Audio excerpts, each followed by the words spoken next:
News and news plus யூடிவியின் மாலை நேர பிரதான செய்திகளோடு இணைந்து கொள்ளும் நான் நிவேதா ஜெகநாதன். விரிவான செய்திகளுக்கு செல்லும் முன்னர் முதலில் இன்றைய தலைப்புச் செய்திகள்.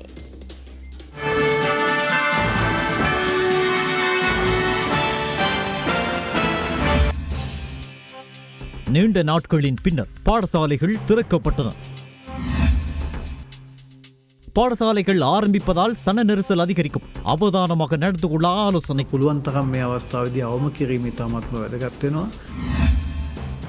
முகக்கவசங்கள் அணியாமல் வெளியில் திரிபவர்களுக்கு 14 நாள் தடுப்பு, போலீசார் எச்சரிக்கை. போதைப்பொருள் வர்த்தகருடன் தொடர்புடைய பாதாள குழுவிடமிருந்து பெருமளவு ஆயுதங்கள் மீட்பு. கொரோனா வைரஸினால் பங்களாதேஷ் பாதுகாப்பு செயலாளர் பலி.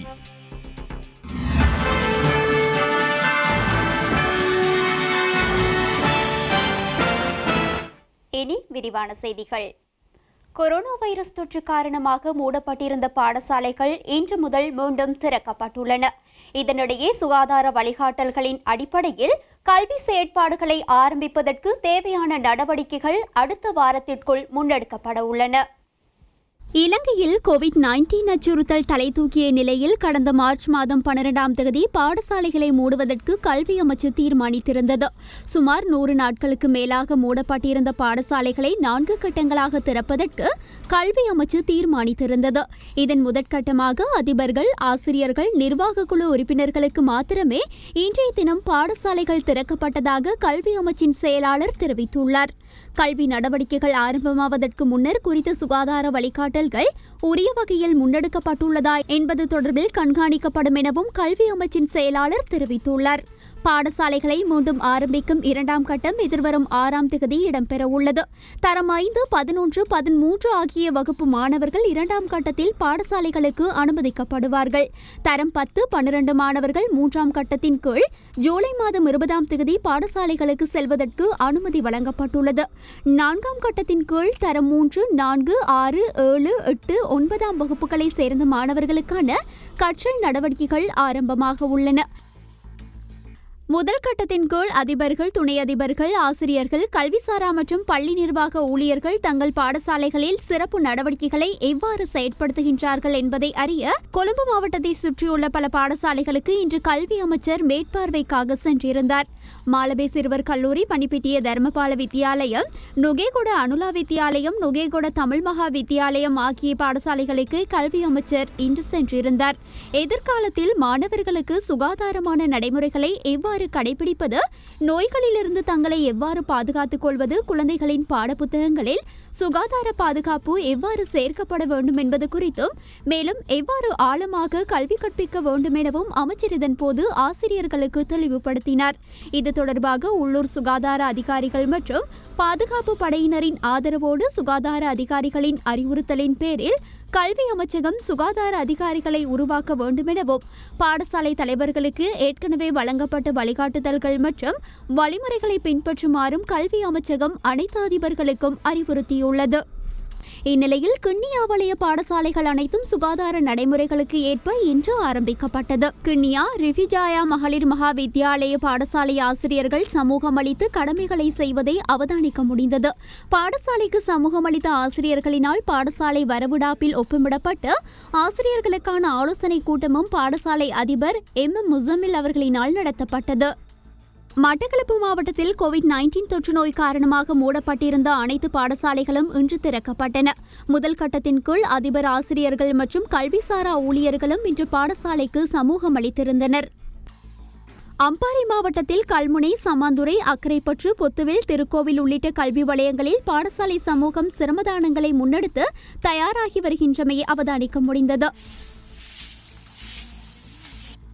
மலையகத்தில் அமைந்துள்ள பாடசாலைகளுக்கு இன்று சுகாதார நடைமுறைகளை பின்பற்றி சமூகம் அளித்திருந்த அதிபர்களும் ஆசிரியர்களும் அடுத்த கட்ட கல்வி நடவடிக்கைகள் தொடர்பில் சுகாதார ஏற்பாடுகள் சம்பந்தமாகவும் கலந்துரையாடலில் ஈடுபட்டனர். தொற்று வராமல் இருப்பதற்கான தனிநபர் பாதுகாப்பு, சமூக பாதுகாப்பு நாங்கள் எல்லாம் செஞ்சிருக்கோம். இன்றைய தினம் யாழ்ப்பாணத்தில் உள்ள சகல பாடசாலைகளும் மீள திறக்கப்பட்டன. இதனிடையே பாடசாலைகளை கண்காணிப்பதற்காக பொது சுகாதார பரிசோதகர்கள், பிரதேச செயலாளர்கள், காவல்துறையினர் பாடசாலைகளுக்கு சென்றிருந்தனர். கை கழுவுதல், முக கவசம் அணிதல், மற்ற சமூக இடைவெளியை பேணுதல். இந்த மூன்று முக்கியம். இதை வவுனியாவில் உள்ள பாடசாலைகளில் முகக்கவசங்களை அணிந்த வண்ணம் அதிபர் ஆசிரியர்கள் காலை வேளையிலேயே பாடசாலைக்கு வருகை தந்தமையினை அவதானிக்க முடிந்தது. கல்குடா கல்வி வலயத்திற்குட்பட்ட பாடசாலைகளில் கற்றல் நடவடிக்கைகளை ஆரம்பிப்பதற்கான முன்னேற்பாடுகளும் இடம்பெற்றன. பாடசாலையின் முன் வாயிலில் சுகாதார நடைமுறைகள் தொடர்பான தகவல்களும் காட்சிப்படுத்தப்பட்டிருந்தன. அம்பாறை மாவட்டத்தில் கல்முனை கல்வி வலயத்திற்குட்பட்ட மருதமுனை ஜம்ஸ் மத்திய கல்லூரிக்கு வருகை தந்த ஆசிரியர்கள் சுகாதார வழிமுறைகளை பின்பற்றியிருந்தனர். பெரிய நீலாவணை புலவர்மணி சரிஃபுத்தீன் மகா வித்தியாலயத்திலும் வருகை தந்திருந்த ஆசிரியர்களை பரிசோதனை செய்த பின் பாடசாலைக்குள் அனுமதிக்கப்பட்டனர். நீர்கொழும்பு வலய பாடசாலைகளும் இன்று ஆரம்பமாகின. நீர்கொழும்பு கல்வி வலயத்தில் கட்டானே வெளியேன ரோமன் கத்தோலிக்க தமிழ் மகா வித்தியாலயத்திற்கு வருகை தந்த அதிபர் ஆசிரியர் மற்றும் கல்விசாரா ஊழியர்கள் அனைவரும் முகக்கவசம் அணிந்திருந்ததுடன் பாடசாலையில் சிரமதான பணியும் மேற்கொள்ளப்பட்டது. இந்த வகையில் எமது பாடசாலையில் 100 விதமான ஆசிரியர்களின் வரவு காணப்படுகின்றனர். 4 கட்டமாக ஆரம்பிக்கப்பட்டுள்ள பாடசாலைகள் இன்று முதல் கட்டமாக அதிபர் ஆசிரியர்கள் கல்விசாரா ஊழியர்கள் பாடசாலையில் இன்று தங்களுடைய பணியை மீளவும் ஆரம்பித்துள்ளனர். மன்னார் மாவட்டத்தில் உள்ள அனைத்து பாடசாலைகளும் இன்றைய தினம் முதற்கட்டமாக திறக்கப்பட்டன. எனினும் இன்றைய தினம் சில பாடசாலைகளில் ஆசிரியர்களின் வருகை குறைவாகவே காணப்பட்டது. முல்லைத்தீவில் பாடசாலைகள் இன்றைய தினம் ஆரம்பிக்கப்பட்டன. சுகாதார நடைமுறைகளோடு வித்யானந்த கல்லூரி ஆசிரியர்கள் செயற்பாடுகளை ஆரம்பித்தனர். பாடசாலைகளை ஆரம்பிக்க நடவடிக்கை எடுக்கப்பட்டுள்ளதால் பொதுவழியில் சன நடமாட்டம் அதிகரிக்கும் எனவும் இதனால் மக்கள் தொடர்ந்து அவதானமாக நடந்து கொள்ள வேண்டும் எனவும் மருத்துவர் சுகத் சமரவீர தெரிவித்துள்ளார்.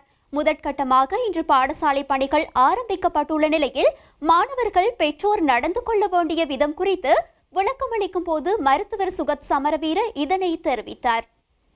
මට වැදගත් දෙයක් තමයි අපේ මංමාවත් කාර්ය බහුල වෙනවා. ජනතාව වැඩිපුර ගැවසීම, නගරවලට පැමිණීම වැඩිපුර සිද්ධ වෙනවා. பாடசாலைகளை கட்டம் கட்டமாக ஆரம்பிக்க தீர்மானிக்கப்பட்டுள்ளது. முதல் கட்டம் இன்று ஆரம்பிக்கப்பட்டுள்ளது. பாடசாலைகள் ஆரம்பிக்கும் போது மக்களின் நடமாட்டம் அதிகரிக்கும், சன நெரிசல் ஏற்படும். பாடசாலைகளில் மாணவர்கள் ஒன்று கூடுவார்கள். இந்த நிலைமையில் மீண்டும் கோவிட் வைரஸ் தலை தூக்குவதையும் தடுக்க வேண்டும். இதனால் மாணவர்களுக்கு இருமல், தடிமன் போன்ற அறிகுறிகள் இருக்கும் பட்சத்தில் அவர்கள் பாடசாலை வருவதை தவிர்க்க வேண்டும். அத்துடன் பாடசாலையில் மாணவருக்கு நோய் அறிகுறி ஏற்பட்டால் மாணவரை தனிமைப்படுத்தி மருத்துவ பரிசோதனை உட்படுத்த நடவடிக்கை எடுக்க வேண்டும். பாடசாலைகளில் மாணவர்கள் கைகளை தொடர்ச்சியாக கழுவி சுத்தப்படுத்திக் கொள்வது அவசியமாகிறது. அத்துடன் தனியார் வகுப்புகளுக்கு செல்பவர்கள் முகக்கவசத்தை அணிவது கட்டாயமாகும். இருமல், தும்மல் ஏற்படும் போது பாதுகாப்பான முறையில் அவற்றை கையாள வேண்டும். அத்துடன் பாடசாலைகளில் மாணவர்கள் பகிர்ந்து கொள்வது வழமையானது. ஆனால் ஏனைய மாணவர்களுடன் பகிர்ந்து கொள்வதை இயன்றளவு தவிர்க்க வேண்டும். බෙදා හදා ගැනීම පුළුවන් තරම් මේ අවස්ථාවේදී අවම කිරීම ඉතාමත්ම වැදගත් වෙනවා. பொது இடங்களில் முகக்கவசம் அணியாதவர்கள் கைது செய்யப்பட்டு 14 நாட்கள் தனிமைப்படுத்தப்படுவர் என போலீசார் அறிவித்துள்ளனர். இந்த சட்டம் கடுமையாக அமுல்படுத்தப்படும் என்றும் போலீசார் அறிவித்துள்ளனர். இந்நிலையில் மேல் மாகாணத்தில் முகக்கவசங்கள் அணியாமல் சுற்றித் திரிந்த 1214 பேர் கைது செய்யப்பட்டு 14 நாட்கள் தனிமைப்படுத்தலுக்கு உட்படுத்தப்பட்டுள்ளதாக போலீசார் தெரிவித்துள்ளனர். இலங்கையில் இதுவரை கொரோனா வைரஸ் தொற்று உறுதி செய்யப்பட்டுள்ளவர்களின் மொத்த எண்ணிக்கை 2039 உயர்வடைந்துள்ளது. கொரோனா வைரஸ் தொற்றுக்குள்ளானவர்களில் 1678 பேர் சிகிச்சையின் பின் பூரணமாக குணமடைந்து வைத்தியசாலையிலிருந்து வெளியேறியுள்ளனர். 350 பேர் தொடர்ந்தும் சிகிச்சை பெற்று வருகின்றனர். 11 மரணங்கள் நாட்டில் இடம்பெற்றுள்ளன. சந்தேகத்தின் அடிப்படையில் 51 பேர் தொடர்ந்தும் மருத்துவமனையில் சிகிச்சை பெற்று வருகின்றனர். இதுவரை வெளிநாடுகளில் இருந்து வருகை தந்தோரில் 743 இலங்கையர்கள் கோவிட் தொற்றாளர்களாக இனம் காணப்பட்டிருந்தனர். கொரோனா வைரஸ் தொற்றுக்குள்ளாகி சிகிச்சை பெற்று வந்த மேலும் 3 கடற்படையினர் பூரணமாக குணமடைந்து வைத்தியசாலையிலிருந்து வெளியேறியுள்ளதாக கடற்படை பேச்சாளர் தெரிவித்துள்ளார். அதன்படி 826 கடற்படையினர் இதுவரையில் பூரணமாக குணமடைந்துள்ளதாக அவர் மேலும் தெரிவித்துள்ளார். நாட்டில் 1607 PCR பரிசோதனைகள் மேற்கொள்ளப்பட்டுள்ளன. கடந்த பிப்ரவரி 18 தொடக்கம் இதுவரை 1,04,272 PCR பரிசோதனைகள் நாட்டில் மேற்கொள்ளப்பட்டுள்ளதாக சுகாதார மேம்பாட்டு பணியகம் அறிவித்துள்ளது. ஒமானில் சிக்கியிருந்த 288 இலங்கையர்கள் இன்று அதிகாலை நாடு திரும்பியுள்ளனர். இலங்கை விமான சேவையின் விசேட விமானம் மூலம் இன்று அதிகாலை கட்டுநாயக்க சர்வதேச விமான நிலையத்தை இவர்கள் வந்தடைந்தனர். இந்த விமான பயணிகள் கட்டுநாயக்க சர்வதேச விமான நிலையத்தை வந்தடைந்ததை தொடர்ந்து PCR பரிசோதனைக்கு உட்படுத்தப்பட்டுள்ளனர். இதேபோல ஹாங்காங் நாட்டில் சிக்கியிருந்த 26 இலங்கையர்கள் நேற்றிரவு கட்டுநாயக்க சர்வதேச விமான நிலையத்தை வந்தடைந்துள்ளனர். பொது இடங்களில் முகக்கவசங்கள் அணியாமல் சுற்றித் திரிந்த 1214 பேர் கைது செய்யப்பட்டு 14 நாட்கள் தனிமைப்படுத்தப்பட்டுள்ளதாக போலீசார் தெரிவித்துள்ளனர்.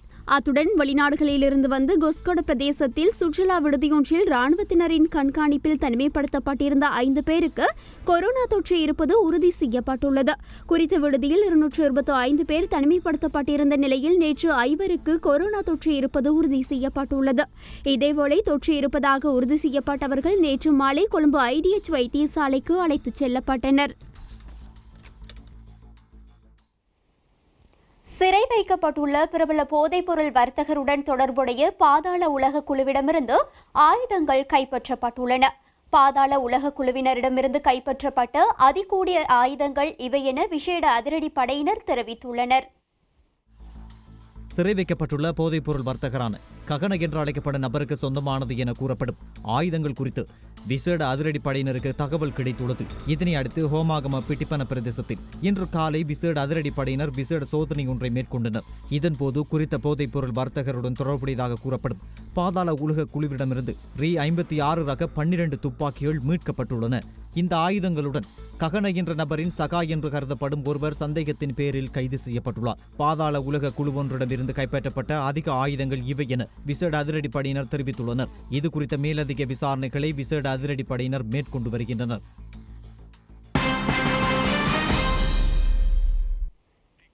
செய்திகள் தொடர்கின்றன. இந்தியாவிலிருந்து இலங்கைக்கு தேவையற்ற விதத்தில் படகுகள் வருவதை தடுப்பது குறித்து பிரதமர் மஹிந்த ராஜபக்ச வடக்கு மாகாண ஆளுநருடன் பேச்சுவார்த்தை நடத்தியுள்ளார். வடக்கு மாகாண ஆளுநர் SM சார்ல்ஸை பிரதமர் மஹிந்த ராஜபக்ச இன்று அலரி மாளிகையில் சந்தித்து பேசினார். கொரோனா வைரஸ் நெருக்கடியின் பின்னர் வடக்கு மக்களின் வாழ்க்கையை வளமைக்கு கொண்டு வருவது மற்றும் இந்தியாவில் இருந்து தேவையற்ற விதத்தில் இலங்கைக்கு படகுகள் வருவதை தவிர்த்துக் கொள்வது ஆகிய விடயங்கள் குறித்து இதன் போது விரிவாக கலந்துரையாடப்பட்டுள்ளது. வடக்கு மக்களின் வாழ்க்கையை மேம்படுத்துவதற்கு எடுக்க வேண்டிய நடவடிக்கைகள் மற்றும் வடக்கில் மேற்கொள்ளப்பட வேண்டிய அபிவிருத்தி திட்டங்கள் குறித்தும் இதன்போது விரிவாக பேசப்பட்டுள்ளது. ஆகஸ்ட் 5ஆம் தேதி நடைபெறவுள்ள தேர்தலுக்கான அரசியல் களம் சூடு பிடித்துள்ள நிலையில் அரசியல் கட்சிகள் தெரிவித்த கருத்துக்கள் சிலவற்றினை அடுத்து பார்க்கலாம். தற்போது முன்னெடுக்கப்படும் இராணுவ மயமாக்கலை பார்த்து மக்கள் அச்சமடைந்துள்ளனர். எங்களுடனும் இராணுவ வீரர் ஒருவர் இருக்கிறார். அவருக்கு இது நன்கு தெரியும். தற்போது சிவில் தலைமை பதவிகளில் ஓய்வு பெற்ற இராணுவ அதிகாரிகளுக்கு வழங்கப்படுகிறது. அரசு நிர்வாக அதிகாரிகளுக்கு வேலை நிறுத்தத்தில் ஈடுபட முடியாது. எனினும் எமது ஆட்சி காலத்தில் அவர்கள் வேலை நிறுத்தம் செய்தனர். அப்போது வேலை நிறுத்தம் செய்தவர்கள் இன்று கைகட்டி பார்த்து கொண்டிருக்கின்றனர். இவர்களின் பதவிகள் ஓய்வு பெற்ற இராணுவ அதிகாரிகளுக்கு வழங்கப்படுகிறது. தற்போது அரசு நிர்வாக அதிகாரிகள் வாய்களை மூடிக்கொண்டிருக்கின்றனர். காரணம் அச்சத்தில் உள்ளனர். இந்த பயத்தை போக்குவதற்கு பலம் வாய்ந்த அரசாங்கம் ஒன்றை சஜித் தலைமையில் அமைக்கவே நாம் முயற்சித்து வருகின்றோம் என்பதை ஞாபகப்படுத்த வேண்டும்.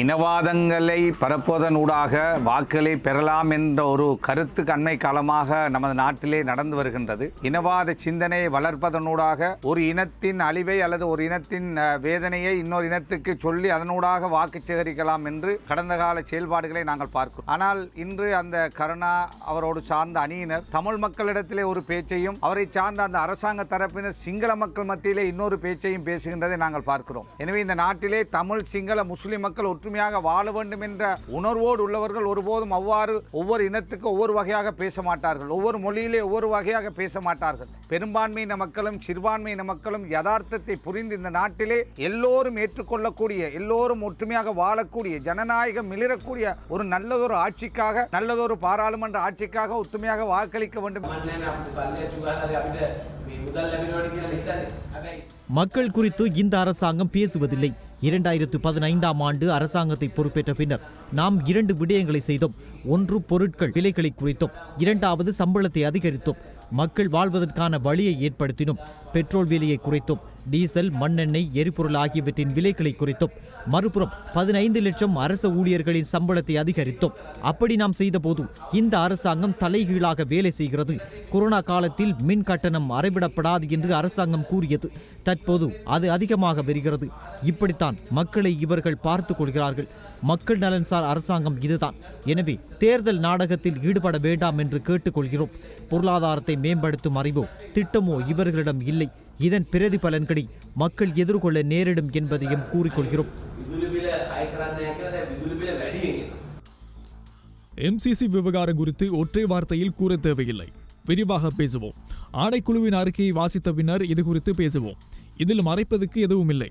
அப்படி மறைப்பதாயின் அறிக்கையை ஊடகங்களுக்கு வெளியிட மாட்டோம். மக்களை தெளிவுபடுத்த அரசாங்கம் தீர்மானித்தது. அதனால் இந்த அறிக்கையை ஊடகங்களுக்கு வெளியிட்டோம். MCC ஒப்பந்தத்தில் கையெழுத்திடுவதற்கு 3/2 பெரும்பான்மை தேவையில்லை. ஆனால் சில மாற்றங்களை செய்ய இந்த பெரும்பான்மை தேவைப்படுகிறது. இன்று வெளிநாட்டு நபர்கள் தேர்தல் ஆணைக்குழுவில் இருந்து கொண்டு இந்நாட்டில் தேர்தலை நடத்துகின்றனர். இதனை யாராவது சரி என்று கூற முடியுமா? இது பிழையான விடயம். 2/3 பெரும்பான்மை இல்லாமல் இதனை மாற்ற முடியாது. இதற்காகவே 3/2 பெரும்பான்மையை கோருகின்றோம். MCC ஒப்பந்தத்துக்கும் இதற்கும் எவ்வித தொடர்பும் இல்லை. இலங்கையில் நாடாளுமன்றத்தில் இருந்தவர்கள் மக்கள் பிரச்சினைகளை பேச வேண்டும். ஆனால் சிலர் இருக்கின்றனர், நாடாளுமன்றத்தில் பேசியதே இல்லை. ஏப்ரல் தாக்குதல் நடந்த 2019ஆம் ஆண்டில் ஒருமுறை மட்டும் பேசிய 10 பேர் இருக்கின்றனர். இவர்கள் ஏன் நாடாளுமன்றம் வருகின்றார்கள்? JVP சார்பாக 6 பேர் இருந்தனர். இவர்களில் கடந்த 5 வருடங்களில் மக்களின் பிரச்சினைகளை குறித்து அதிகம் பேசியது JVP தலைவர் அனுரகுமார திசாநாயக்க. 2வது, 3வது, 5வது இடங்களிலும் எமது உறுப்பினர்களே இருக்கின்றனர். ஏனைய இருவரும் 19வது, 22வது இடங்களில் இருக்கின்றனர். எமது 6 பேரும் முதல் 22 பேரில் இருக்கின்றனர். 3267 சந்தர்ப்பங்களில் மக்களின் பிரச்சினைகள் குறித்து நாடாளுமன்றத்தில் பேசியிருக்கிறோம். எதிர்க்கட்சியில் இருந்த மஹிந்த ராஜபக்ச 147வது இடத்தில் இருக்கிறார். அவரது மகன் நாமல் ராஜபக்ச 150வது இடத்தில் இருக்கிறார். சஜித் பிரேமதாச 72வது இடத்தில் இருக்கிறார். மக்களின் பிரச்சினையை அறிந்த தலைவர் என்று அவர் கூறிக்கொள்கிறார். எனினும் நாடாளுமன்றத்தில் மக்களின் பிரச்சினையை அதிகமாக பேசியது JVP என்பதை கூறிக்கொள்கிறோம். பணியிடை நிறுத்தப்பட்டுள்ள மேல் நீதிமன்ற நீதியரசர் கிஹான் பிலப்பெட்டியவினால் தாக்கல் செய்யப்பட்ட ரீட் மனு விசாரணையில் பதில் போலீஸ் மா அதிபர் சார்பில் தன்னால் ஆஜராக முடியாது என சட்டமா அதிபர் அறிவித்துள்ளார். நுகேகொட நீதவான் நீதிமன்றில் விசாரணைக்கு உட்படுத்தப்படும் முன்னாள் நாடாளுமன்ற உறுப்பினர் ரஞ்சன் ராமநாயகவின் சர்ச்சைக்குரிய குரல் பதிவு சம்பவத்தின் சந்தேக நபர் ஒருவரான மேல் நீதிமன்ற நீதிபதி கிஹான் பிலப்பிட்டியவிற்கு எதிரான வழக்கு விசாரணையை இடைநிறுத்தி மேன்முறையீட்டு நீதிமன்றம் இடைக்கால தடை உத்தரவு ஒன்றை பிறப்பித்திருந்தது. கிஹான் பிலப்பிட்டியவினால் தாக்கல் செய்யப்பட்ட ரீட் மனுவினை பிரதானமாக பரிசீலனை செய்த பின்னர் அதனை விசாரணைக்கு எடுத்துக்கொள்ள அனுமதி அளித்து மேன்முறையீட்டு நீதிமன்ற தலைமை நீதிபதி AHMD நவாஸ் மற்றும் சோஹித ராஜகரணா ஆகிய நீதிபதிகள் குழாமினால் இந்த இடைக்கால தடை உத்தரவு வெளியிடப்பட்டிருந்தது. அதன்படி இந்த மனு தொடர்பில் சமர்ப்பிப்புகளை முன்வைக்குமாறு தெரிவித்து பிரதிவாதிகளாக பெயரிடப்பட்டுள்ள நுகேகொடை நீதவான் MM மிகால் பதில் போலீஸ் மா அதிபர் மற்றும் சட்டமா அதிபருக்கு நீதிமன்றினால் அழைப்பாணை வெளியிடப்பட்டது. எனினும் பதில் போலீஸ் மா அதிபர் சார்பில் தன்னால் ஆஜராக முடியாது என சட்டமா அதிபர் நீதிமன்றில் அறிவித்துள்ளார். சட்டமா அதிபரின் அறிவுறுத்தல்களை பின்பற்றாமையினாலேயே இந்த தீர்மானம் எடுக்கப்பட்டுள்ளதாக சட்டமா அதிபரின் ஒருங்கிணைப்பாளர் அரசு சட்டத்தரணி நிஷார ஜெயரத்ன தெரிவித்துள்ளார். அம்பாறை மாவட்டத்தில் சிறுபோக நெல் அறுவடை மேற்கொள்வதற்கு இன்னும் சில நாட்களே உள்ள நிலையில் வயல் நிலங்களில் நீர் வழிந்தோட முடியாத நிலையில் தேங்கி காணப்படுவதால் மிக துர்பாக்கிய நிலையில் உள்ளதாக விவசாயிகள் கவலை தெரிவிக்கின்றனர். அம்பாறை மாவட்டத்தில் சிறுபோக நெல் அறுவடை மேற்கொள்வதற்கு இன்னும் சில நாட்களே உள்ள நிலையில் மாவட்டத்தின் கல்முனை மற்றும் நட்பிட்டிமுனை பகுதியில் உள்ள சுமார் 13 கண்டங்களிலும் வயல் நிலங்களில் நீர் வழிந்தோட முடியாத நிலையில் நீர் தேங்கி காணப்படுகின்றது. இதனால் 5000 ஏக்கருக்கு மேற்பட்ட நெற்காணிகளில் அறுவடை செய்ய முடியாத துர்பாக்கிய நிலைக்கு விவசாயிகள் தள்ளப்பட்டுள்ளனர்.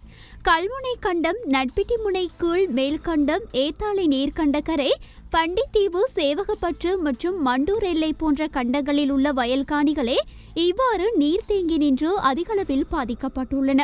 லட்சக்கணக்கான முதலீடுகளை செய்து நெற்பயிர் செய்கையில் ஈடுபட்டுள்ள இந்த விவசாயிகளின் நெற்பயிர்கள் அழுகி விழுவதுடன் அறுவடை செய்ய முடியாத நிலையிலும் காணப்படுகின்றது. இந்த நிலை தொடருமாக இருந்தால் சுமார் 2000 கோடி ரூபாய் நட்டம் ஏற்படும் என விவசாயிகள் அங்கலாய்க்கின்றனர்.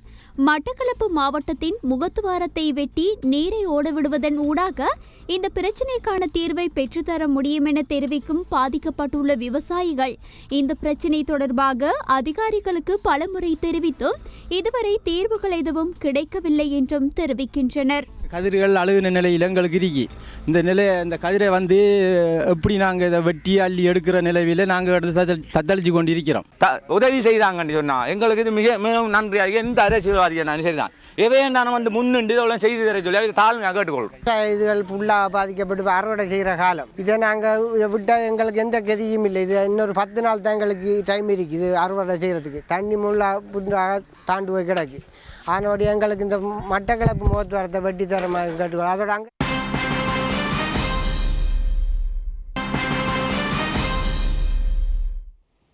செய்திகளில் தொடர்பான சர்வதேச செய்திகள்.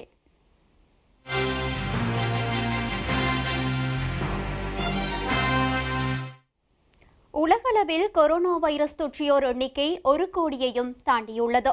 இந்த வைரஸால் இறந்தவர்கள் எண்ணிக்கையும் கிட்டத்தட்ட 5 லட்சத்தை கடந்துள்ளது. மேலும் கொரோனா வைரசுக்கு தடுப்பு மருந்து கண்டுபிடிக்க உலகில் சுமார் 120 ஆராய்ச்சி திட்டங்கள் நடந்து வருகின்றன.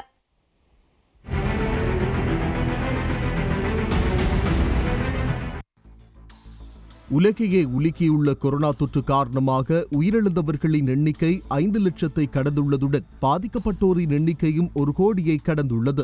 188 நாடுகளில் பரவியுள்ள இந்த உலக தொற்று சீனாவில் தொடங்கியிருந்தாலும் இதனால் மோசமாக பாதிக்கப்பட்டுள்ள நாடு அமெரிக்கா. அந்த நாட்டில் 26 லட்சம் பேர் இந்த தொற்றினால் பாதிக்கப்பட்டு அதில் 1,28,000 பேர் உயிரிழந்துள்ளனர். அடுத்தபடியாக அதிக பேருக்கு தொற்று ஏற்பட்டு அதிகம் பேரை பலி கொடுத்த நாடு பிரேசில். அங்கு 13 லட்சம் பேருக்கு மேல் இந்த நோய் தொற்று இருப்பது கண்டறியப்பட்டுள்ளது. இவர்களில் 57,000 பேர் உயிரிழந்துள்ளனர்.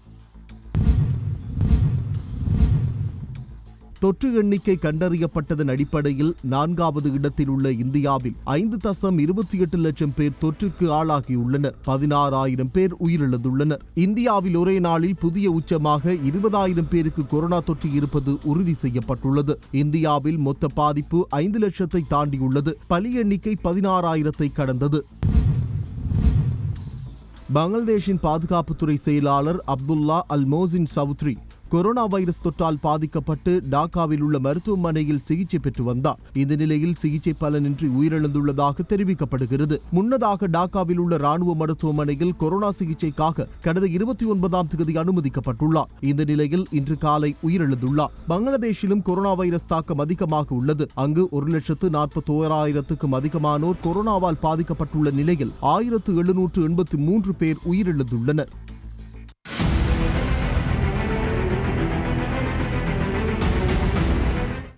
அயர்லாந்து பாராளுமன்றத்தின் கீழவையில் நடைபெற்ற வாக்கெடுப்பில் அதிக வாக்குகள் வித்தியாசத்தில் மைக்கேல் மார்டின் வெற்றி பெற்று பிரதமராக தெரிவு செய்யப்பட்டுள்ளார். அயர்லாந்தில் கடந்த பிப்ரவரி மாதம் பொது தேர்தல் நடைபெற்றது. இந்த தேர்தலில் எந்த ஒரு கட்சிக்கும் பெரும்பான்மை கிடைக்கவில்லை. இதனால் புதிய அரசை அமைப்பதில் சிக்கல் எழுந்தது. கூட்டணி ஆட்சியை அமைக்க வேண்டிய கட்டாயம் எழுந்தது. இதற்காக நாட்டின் முக்கிய இரு பெரும் கட்சிகள் பேச்சுவார்த்தை நடத்தின. இதில் இரு கட்சிகளும் கூட்டணி அமைத்து ஆட்சி அமைக்க ஒப்புக்கொண்டன. இந்த நிலையில் பிரதமரை தேர்வு செய்வதற்கான வாக்கெடுப்பு அந்நாட்டு பாராளுமன்றத்தின் கீழவையில் நடைபெற்றது. கீழவையில் மொத்தமுள்ள 160 உறுப்பினர்களில் 93 உறுப்பினர்கள் மைக்கேல் மார்டினுக்கு ஆதரவு வாக்களித்தனர். 63 பேர் அவருக்கு எதிராக வாக்களித்தனர். 3 பேர் வாக்கெடுப்புக்கு வரவில்லை. இதன் மூலம் அதிக வாக்குகள் வித்தியாசத்தில் மைக்கேல் மார்டின் வெற்றி பெற்று பிரதமராக தெரிவு செய்யப்பட்டார். அதனைத் தொடர்ந்து அவரது தலைமையில் புதிய மந்திரி சபை அமைக்கப்பட்டது. 15 மந்திரிகள் பதவியேற்றனர். மைக்கேல் மார்டின் எதிர்வரும் 2022ஆம் ஆண்டு வரை பிரதமர் பதவியில் இருப்பார் என்றும் அதன் பிறகு பென் கைல் கட்சியின் தலைவர் லியோ வரக்கரிடம் பொறுப்பை ஒப்படைப்பார் என்றும் தகவல்கள் வெளியாகியுள்ளன.